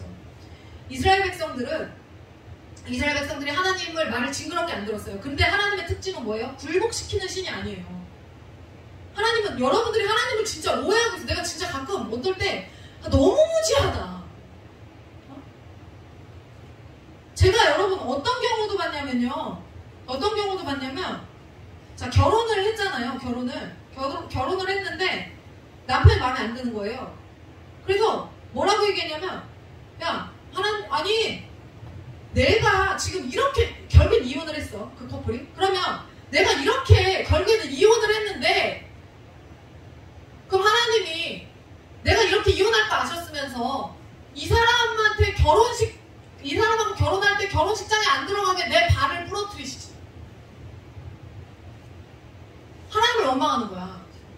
쥐가 좋아서 해놓고 하나님을 원망해. 여기서 결혼할 때 등 떠밀어서 한 사람이 있어요? 결혼할 때? 등 떠밀어서? 아니, 우리 사촌 언니는 결혼식 날짜, 12시에 결혼식인데 10시에 파혼했어요. 결혼식장 다 잡아놓고 12시에 결혼식인데, 그래서 결혼식장 가서 알았어. 그냥 파토 났다는 거를. 그래서 사진도 다 찍어놓고 다 했는데도 다 그날 아니다. 그래서 결혼을 엎었어요. 등 떠밀어서 여기 결혼한 사람 있어요? 여러분들이 결국엔 남편 아내 다 선택한 거 아니에요? 그렇게 해놓고 살다 보니까 힘드니까 하나님이 내 발모가지 부러뜨렸어도 좋다고 결혼했을걸? 난 그렇게 생각해요. 신나서 들어갔을걸? 발이 왜 부러졌지? 이러면서. 여러분, 하나님은요 조작하시는 분이 아니에요. 선악과를 따먹었을 때 하나님이 조작하시는 분이었으면, 선악과를 안 먹은 걸로, 야 조용히 해라. 조용히 해라. 야, 안 먹은 걸로 하자. 우리 아무도 몰라. 지금 아직 사단이 알기 전이야. 안 먹은 걸로 하자 그러면서 입단속을 시키고 조작을 했겠지. 근데 하나님이 어느 정도까지 우리를 그냥 내버려 두시냐면요, 뭐를 할 때 막지 않으시냐면요, 아담과 하와가 선악과를 따먹어도 막지 않으셨어요. 그 정도로 안 먹어요. 무슨 하나님이 뭐 우리 딸이 뭐 그곳에 가지 않게 하나님이 막아주셨어야지. 안 막어. 조작하는 건데, 그럼 이 땅에 신이 개입해버리는 건데, 창조 질서를 어긋나게 하는 건데, 하나님 스스로를 초월하셔야 되는데 또 안 하지. 내가 이 사람을 보면은 뭐 이 사람이 갑자기 싫어지게 뭐 징그러워지게 하셨으면 내가 이 사람과 결혼 안 했겠지. 웃기는 소리 하지 마. 하나님은 그렇게 조작하시는 분이 아니에요. 조작과 술수는 사단의 특기지. 그래서 아담과 하와가 선악과를 따먹어도 안 말리신다니까요. 그러면 어느 정도로 안 말리실 건지 아시죠? 그러니까 여러분들이 분별을 해서 여러분들의 선택을 잘해야 되는 거예요. 하나님한테 나중에 던질 수가 없어. 하나님은 안 말리신다니까. 왜 안 말리실까요? 하나님은 우리를 사랑과 애정과, 하나님은 우리에 대해서 우리의 존재를 사랑의 존재, 애정을 주고 싶은 존재, 존경해주고 존중해주는 존재로 대하세요. 우리를 그런 대상으로 대하신다고. 그냥 막, 야, 생각 없고 아무 생각 없고 그냥 막 싸질러 놓는 그런 존재로 대하시는 게 아니라, 하나님은 우리를 그런 존재로 대하세요. 그래서 강제력으로 우리를 굴복시켜서 하나님의 원함을 받아내길 원치 않으세요. 우리를 그렇게 사랑과 믿음의 자율적인 관계로 우리를 그런 대상으로 삼기를 원하셨어요. 애초부터. 그래서 그 사랑과 믿음에 하나님이 우리를 믿으시고, 우리가 하나님을 믿고, 그리고 서로 사랑하고, 그리고 자율적으로 자발적으로 주님의 기쁨을 위해서 우리가 살아가고, 하나님의 자발적인 힘으로 우리를 보호해 주시고, 이런 것들. 그래서 하나님이 우리에게 그런 성숙한 관계를 우리와 맺기를 원하셨기 때문에 하나님이 우리에게 주신 게 뭐예요? 자유. 네? 그러니까 자, 오늘 다 해결됐어요. 남편이 왜 그렇게 속을 썩일까? 내 새끼가 왜 그렇게 속을 썩일까? 내 아내가 왜냐면 왜 그렇게 속을 새길까? 그 자유를 내 남편에게도 주셨기 때문이에요. 그 자유를 내 아내에게도 주셨기 때문이고 내 자녀에게도 주셨기 때문에 선악과를 따먹는 그 자유를 하나님이 우리를 너무 사랑하셔서 그 자유를 주셨기 때문에 근데 그 자유를 가지고 자발적으로 나를 사랑해라 라는 마음으로 주셨는데 우리가 성숙하지 못해서 그걸 그렇게 쓰지 못하는 거예요. 그래서 속을 썩이는 거예요. 그 자유로 선악과 맨날 따먹는 거예요. 근데 성숙한 인간은 어때요? 그 자유로 하나님이 사랑하는 거를 택하지. 하나님을 기쁘시게 하는 거를 택하지. 교회를 이롭게 하는 것을 택하지. 성도를 유익하게 하는 일을 택하지. 그 자유를 우리에게 주셨기 때문에. 왜 이렇게 속을 썩이는지 모르겠어요. 그 자유가 그 안에 있기 때문에. 그리고 그 자유를 악하게 쓰기 때문이야. 복음이 없어서 그 안에. 하나님이 주신 자유 때문에 속을 썩고 있는 거예요. 여러분들이 결국에. 그러면 이제 하나님이 왜 우리에게 그 자유를 주신 건지 알았으니 그 마음을 알았으니 우리가 뭘 해야 돼요? 그리스도의 장성한 분량이 충만한 데까지 이르러야 돼요. 에베소서 4장 13절. 다 같이 읽어보세요. 시작. 우리가 다 하나님의 아들을 믿는 것과 아는 일에 하나가 되어 온전한 사랑을 이루어 그리스도의 장성한 분량이 충만한 데까지 이르리니. 그래서 자발적인 판단과 선택을 하려면 실력이 있어야 돼요. 지혜, 안목, 분별력 이런 실력이 있어야 된다. 커야 돼요. 이렇게 커지기 위해서 이런 실력이 있으려면 뭐가 있어야 돼? 고통이 있어야 돼. 고난이 있어야 돼. 그래야 커져요. 여러분 제가 그 20년 전에 대학교 1학년 때 2학년 때 결혼식을 하기 전에 어학연수를 갔었고 결혼식을 하고 나서 어학연수를 갔습니다. 총 3번을 갔습니다. 어학연수를 갔는데 그곳에 가서 우리가 여행으로 외국을 가는 거랑은 다릅니다. 여러분. 공부를 해야 돼. 공부 자체도 힘들잖아요. 근데 거기 가서 언어 공부를 해야 되는데 그 외로움, 고독, 그 막 엄청나게 슬프고 두려움. 나 혼자 떨어져 있잖아. 그 아무도 몰라 이 세상에. 내가 있는 그 공간에 아무도 모르는 공간에 나 혼자 있는데 여기서 공부를 해내야 돼. 내가 달성해야 될 목표가 있어. 그걸 해내야 돼요. 응? 그걸 몇 개월 동안, 1년 동안, 3개월 동안 그걸 해내야 돼. 그러면 그게 여러분 얼마나 힘든지 아십니까? 진짜 힘들어요. 너무너무 힘들어요. 그러니까 일주일 만에 짐 싸는 사람들이 나와요. 난 도저히 못 견디겠다고. 저기 쑥하고 마늘만 먹다가 뛰쳐나가는 저기 호랑이처럼 나온다니까? 그걸 못 참는 거예요. 근데 여러분 저는 어떻게 했는지 아십니까? 제가 3번의 과정을 처음에는 북경으로 갔고요. 2번째는 제가 북경에 갔는데 북경이 한국 애들이 너무 많은 거예요. 한국인들이 중국어를 안 써도 되는 환경이 너무 잘 돼 있어. 왜냐면 북경의 어원문화대라고 지금도 아주 유명한 어학연수 전문으로 하는 그 대학이 있는데 그 어원대가 제가 다녔던 학교 맞은편에 있었는데 거기는 전 세계의 유학생들이 어학연수를 하러 다 옵니다. 근데 거기에 한국 학생들이 제일 많았어요. 그래서 그 스트리트가 그냥 거의 50%는 다 한국 애들이에요. 그러니까 그게 제가 싫어서 2학기 때 거기를 안 옮겨도 되는데 2학기가 돼서 제가 안 되겠다, 나 어디로 옮겨야겠다 하고 천진으로 옮깁니다. 천진으로. 베이징에서 1시간 정도 거리에 있거든요. 그거를 천진으로 가요. 천진으로 가서 한 학기를 지내면서 2인실 기숙사를 제가 혼자서 외로워야 공부를 하니까 외롭게 공부를 하기 위해서 친구가 같이 있으면 한국인 친구랑 같이 살면은 공부를 안 하니까 2인 기숙사를 돈을 제가 다 내고 그냥 제가 혼자서 그 기숙사를 얻어서 공부를 거기서 합니다. 한 학기를 했는데도 그것도 마음에 안 들어. 왜? 거기도 한국 사람이 많았어요. 그래서 제가 결혼하고 나서 3번째 어학연수를 갔을 때 결혼하고 나서 어학연수를 갔을 때 어떤 결정을 했냐면요. 아무도 없는 곳에 가야겠다. 그래서 사천대를 갑니다. 사천, 스촨다시를 가요. 스촨다시를 가가지고 거기서 언제 갔냐면 여름방학 때 갔어요. 여름방학 때. 그럼 여름방학 때는 어때요? 캠퍼스에 사람이 있어요? 없어요? 없지. 그 캠퍼스에 사람이 아무도 없는데 중국인들이 쓰는, 원래 외국인들이 쓰는 기숙사하고 중국인들이 쓰는 기숙사하고는 다르거든요. 지금 한국도 그렇잖아요. 근데 저는 중국인 기숙사로 들어갔어요. 근데 중요한 게 뭐예요? 사람이 있어? 없어? 없어. 어차피 다 갔으니까. 그러면 여러분 중국은요 땅덩이가 크기 때문에 스케일 자체가 완전히 다릅니다. 건물 스케일이. 서울에서 제일 큰 뭐가 있어? 뭐 롯데월드 타워? 거긴 넓진 않잖아. 중국은요 그냥 입이 떡 벌어져요. 너무 커가지고.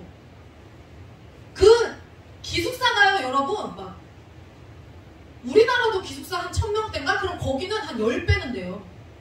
네모 형태로 돼가지고 막 수층 엄청나게 높은 높이 엄청나게 큰 그 기숙사 공간에 나 혼자 있어. 나 혼자 3개월 동안 나 혼자. 그리고 10시 딱 되면 푸다오 선생님 딱 와가지고 10시에 제가 1분이라도 늦으면 뭐라 했어요. 왜냐면 150원이었거든. 그때 북경대학 교수 월급이 한 달에 600이었어요. 근데 제가 150원을 주고 선생을 샀어요. 그래서 이걸 내가 22살 때 이걸 한 거예요, 여러분. 네? 21살 때, 20살 때, 20살 때, 21살, 22살인가? 그때 한 거예요. 그렇게 하고 선생을 사서 1분이라도 왜냐면 1시간에 150원을 줬는데 내가 북경대학 교수 월급이 한 달에 600원이었는데 그래서 그 선생님 늦으면 제가 1분이라도 늦으면 늦게 오지 말라고 뭐라고 딱 한 다음에 1시간 내내 그 선생님하고 1대1 교습을 받는 거예요. 그거를 3달을 하고 돌아온 거예요. 한 달 동안 레봉 한 달 동안 남편이랑 떨어져 있으라면 지금 어때? 힘들지 않겠어요? 3달 동안 유학 갔다 와봐. 보통 마음으로 갈 수 있는 게 아니에요. 결혼하고 나서 이게 독해야 됩니다. 진짜 힘든 거야. 막 10년, 20년 되면 아 내가 지금 저 사람이랑 빨리 떨어지고 싶지. 막 그러니까 뭐 해외여행도 가고 싶고 막 어학연수도 가라면 아주 신나서 갈 수도 있겠지. 근데 신혼초에는 진짜 힘든 거거든요. 가서 그걸 한 겁니다. 세 번의 어학연수를 더 저를 극한으로 몰아넣었어요. 더 힘들게. 마지막에는 가장 힘들게. 어땠겠어요 여러분? 그 공간에서 아무 소리도 안 들려. 하루 종일 아무 소리도 안 들려. 아무도 없으니까. 그 넓은 기숙사에, 그 큰 기숙사에 10시가 되면 10시가 됐을 때 똘까 후남 선생님 오시는 소리가 들리는 거예요. 그럼 그 선생님 늦게 오면 늦게 왔다 뭐라 하고 1시간 동안 엄마 독하지? 이렇게 공부해야 돼. 그렇게 해가지고 그 3개월을 여러분 버텼어요. 근데 그때 그 어려움, 그 외로움, 그 고독함, 여러분 제가 지금 스트레스는 받지만 저는 지금 받는 스트레스가 그때 받았던 스트레스랑은 비교도 안 돼요. 왜? 교회 건축하면서 어려움 있잖아요. 근데 여러분이 같이 있잖아요. 같이 있잖아요. 힘들면 그래도 여러분들이 나서주는 성도가 같이 있잖아요. 저는 그때 진짜 외롭고 힘들었어요. 이가 갈릴 정도로 외롭고 힘들었다고. 거기서 공부만 하면서 쑥 하고 마늘 먹으면서 3달을 버티는 거예요. 남편을 얼마나 보고 싶었겠어요? 다 버티는 거야. 이를 악물고 버티는 거야. 그러니까 갔다 와갖고 1등 했지. 1등 해가지고 전액장학금 받았지. 그 정도 해야지 되는 거예요. 그 정도 해야 그 정도 버틸 수 있는 거예요. 여러분, 저는 여러분 생각에 하나님 저는 어려움이 특히 많아요. 고등교육 받고 있는 거라 생각하세요? 네? 초등교육이 아니라 고등교육 받고 있는 거라고 생각하라고. 박사과정 들어갈 거예요 이제. 네? 저는 인생이 진짜 고달파요. 나는 왜 애 하나를 낳아도 애 그냥 키워주지 않고 결혼을 했어도 남편이 이렇게 속을 썩이고 아내가 이렇게 속을 썩이고 시댁이 친정이 이렇게 속을 썩이고 힘들고 형제가 이렇게 힘들게 하고 뭐 다 여러분 지나가는 개가 이렇게 속을 썩이고. 우리 학원에서 문제를 가장 많이 푸는 애들이 어떤 애들인지 아십니까? 공부 제일 잘하는 놈들이 문제 가장 많이 풀어요. 최민재가 가장 많이 풀어요. 걔 서울대 갈 것 같아. 그렇게 많이 푸는데도 이미 고등학교 거 하고 있어. 그런데도 걔가 제일 많이 풀어. 현우진이 유명한 말을 남겼잖아요. 자기가 공부를 제일 잘했는데 자기가 공부를 제일 많이 한다고. 초등학교 때까지는 어려움이 별로 없어요. 문제 따위가 나를 배신하지 않아. 공부 조금만 하면 성적이 나와요. 근데 중학교 올라가고 고등학교 올라가 보세요. 문제가 나를 날마다 배신하죠. 나의 능력의 한계치를 매일매일 체감하죠. 왜? 고등교육 받기 위해서 그 훈련 받는 거잖아요. 초등학교 졸업하고 말 거면 문제 풀 필요도 없어요. 문제를 뭐하러 풀어?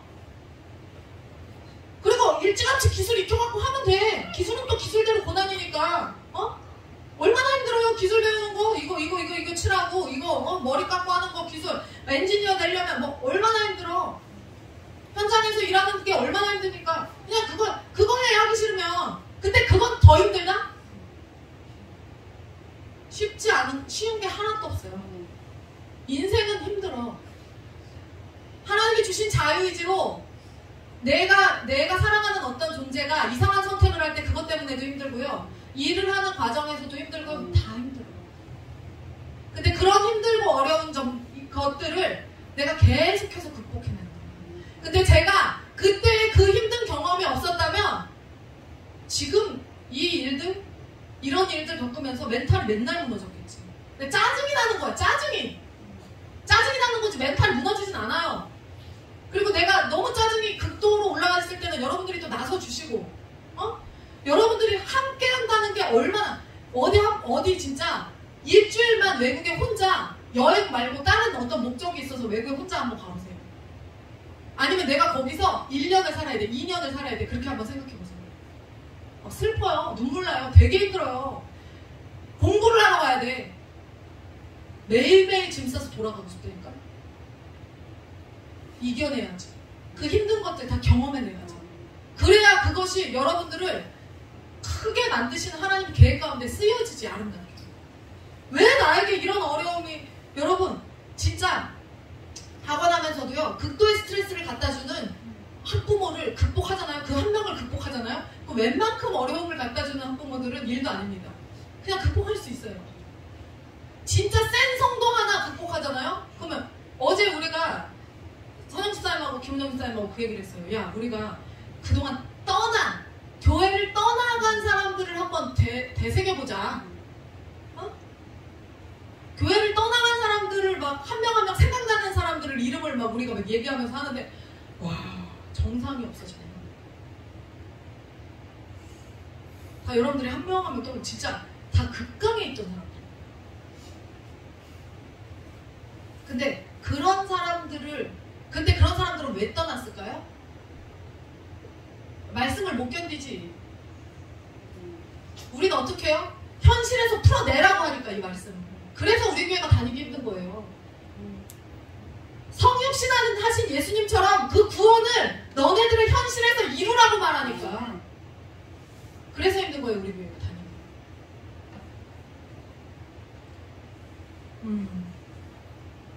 여러분이 착하게 산 것과 관계없어요. 여러분이 열심히 산 것과 관계없어요.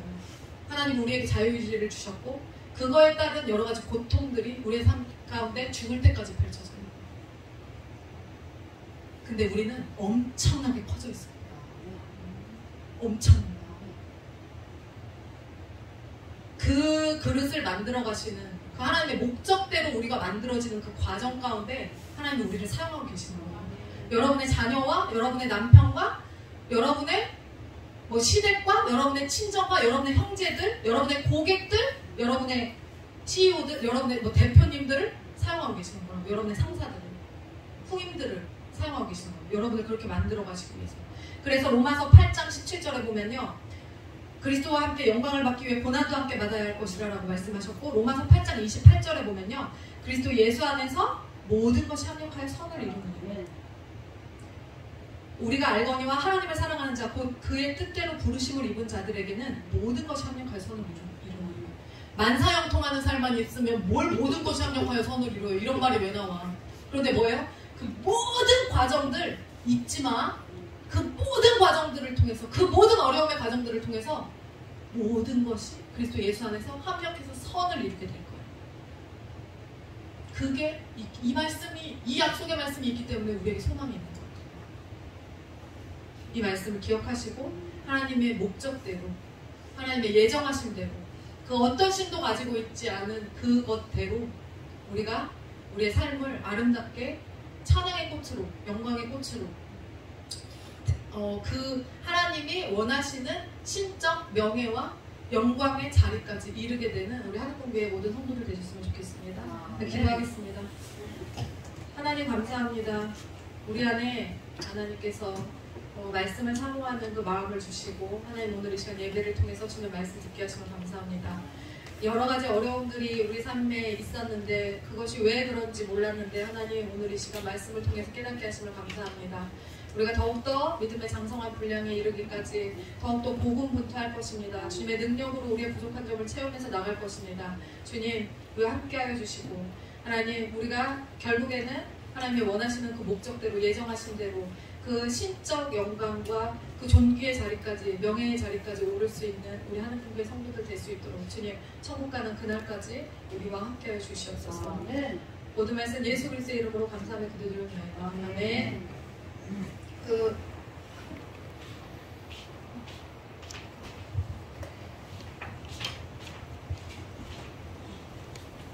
오늘 설교단장은 임다혜, 최은지, 박혜연, 박혜린 입니다. 다음 주일 대표 기도는 권혜선 집사님입니다. 그리고 목사님 화요일에 오시긴 하는데요. 제가 고민 되게 많이 했는데 설교 준비 그날 오자마자 설교 준비하라고 좀 너무 힘들 것 같은 거예요, 목사님이. 그래서 제가 수요일까지, 이번 주 수요일이 검은 날이라서 원래는 예배를 드려야 되는 날인데 이번 주 수요일까지 주중 예배를 쉬어가고요. 금요일에는 제가 설교하는 거니까 금요일에는 정상적으로 예배를 할 겁니다. 수요일에 출근 다 하거든요. 근데 교회는 그날까지는 예배를 쉴게요. 그리고 금요일에는 제가 설교하는 거니까 금요일부터는 따로 광고를 안 해도 정상적으로 예배 드린다 그렇게 생각하고 주중 예배 한다고 생각하고 오시면 됩니다. 주님자랑 경연대회에 참여하실 분들은 개인적으로 제가 특별히 준비하라고 안 하잖아요. 개인적으로 준비 잘 하세요. 하고 계세요. 아시겠죠? 그렇게 해서 잘 잘 그날 추수감사주일에 우리가 풍성하게 하나님께 예배할 수 있도록 여러분들이 다 같이 노력해 주시기 바랍니다. 또 뭐 있나요? 없죠? 그리고 마지막에 이제 주기도문 저기가 없기 때문에 제가 축도를 못해요. 저는 축도를 하면 안 되는 사람이라서 목사님만 할 수 있는 거라서 주기도문 외우심으로 예배 모든 예배 마치도록 하겠습니다. 요거는 저기 그냥 집사님 이거 가져가세요. 한동안. 자, 다 같이 주기도문 안 썼죠? 이거 있었구나. 그러면 이거를 하고 주기도문 하고 마치겠습니다. 자, 다 같이 일어나셔서. 네. 자, 더 높은 부르심으로 보라 새것이 되었구나. 아멘. 다시 주기도문 외우심으로 마치겠습니다. 하늘에 계신 우리 아버지여 이름이 거룩히 여김을 받으시오며 나라가 임하시며 뜻이 하늘에서 이루어진 것 같이 땅에서도 이루어지이다. 오늘날 우리에게 일용할 음식을 주옵소서. 우리가 우리에게 죄인 자를 사하는 것 같이 우리들을 사하여 주시옵고 우리를 시험에 들게 하시며 다만 악에서 구하시옵소서. 나라와 권세와 영광이 아버지께 영원히 있사옵나이다. 아멘. 하나님께 영광의 박수.